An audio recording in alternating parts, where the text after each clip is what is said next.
토니 블링컨 미국 국무장관이 중국을 방문한 가운데 시진핑 주석을 포함한 중국 인사들과의 협의 과정에서 북한 문제에 대한 중국의 특별한 역할을 당부했습니다. 블링컨 장관은 미국과 중국 두 나라는 관계 안정화에 동의하고 고위급 대화를 재개하기로 했다고 밝혔습니다. 첫 소식 김영권 기자가 보도합니다.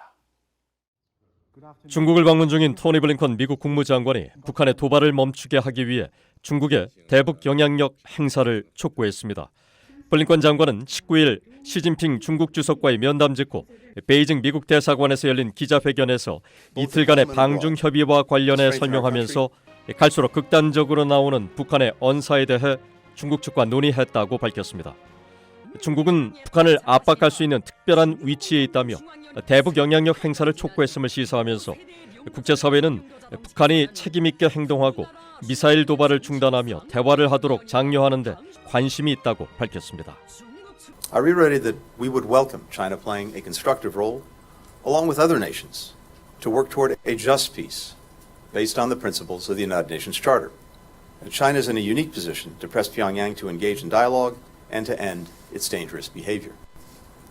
블링컨 장관은 타이완 해협과 남중국해에서 중국의 도발적 행동에 대해 우려를 표명하고 우크라이나 전쟁과 관련해 중국은 러시아에 살상 무기를 제공하지 않겠다고 약속했다고 밝혔습니다.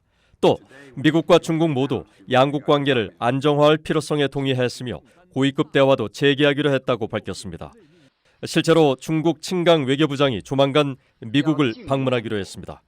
시진핑 주석은 미중 관계가 건전하고 안정되기를 바라며 북한 대국이 서로를 존중하고 협력하는 올바른 방법을 찾을 수 있다고 믿는다면서 중국은 미국의 이익을 존중하며 미국에 도전하거나 미국을 대체하지 않을 것이라고 밝혔습니다. 双方在一些具体的问题上呢也取得了进展，达成了共识，这很好。 블링컨 장관은 18일 미국 국무장관으로는 5년 만에 중국을 방문해 시진핑 주석과 면담했는데 이날 베이징 인민대회당의 자리 배치가 눈길을 끌었습니다.